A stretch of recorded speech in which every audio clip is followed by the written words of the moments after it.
নেতাজি সুভাষচন্দ্র বসুর জন্মদিবসে ৩০ মিটারের তেরাঙ্গা উত্তোলন ডোমকলে। ডোমকল এসডিও অফিসে প্রশাসনের পক্ষ থেকে ৩০ মিটারের তেরাঙ্গা উত্তোলন করা হলো শুক্রবার। ডোমকলের এসডিও শুভঙ্কর বালা এই পতাকা উত্তোলন করেন। মহকুমা পুলিশ আধিকারিক শুভম বাজাজ ও প্রশাসনিক আধিকারিকেরা অনুষ্ঠানে উপস্থিত ছিলেন। সুভাষচন্দ্র বসুর জন্মদিন উপলক্ষে আমাদের পশ্চিমবঙ্গ সরকারের তথ্য সংস্কৃতি দপ্তরের অনুষ্ঠান হচ্ছে। ডোমকলের জন্য একটা ভালো খবর কি আমাদের এসডিও প্রেমিস এখানে ৩০ মিটার উঁচু ভারতের জাতীয় পতাকা এটা আজকে উত্তোলন করা হলো এবং আমরা বিভিন্ন অনুষ্ঠানের মাধ্যমে আজকে নেতাজির জন্মদিন উদযাপিত করছি।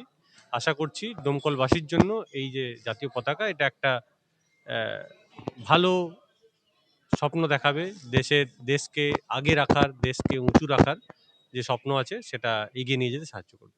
এদিন নেতাজির জন্মদিবসে সাংস্কৃতিক অনুষ্ঠানেরও আয়োজন করা হয়েছিল এসডিও অফিস চত্বরে। আমাদেরকে কোনোদিনই আজাদি নিয়ে এরকম ভাবতে হবে না যে দেশ আজাদ হয়ে গেছে, দেশ ডেভেলপ হয়ে গেছে, এখন আমাদেরকে অপেক্ষা করা দরকার আছে।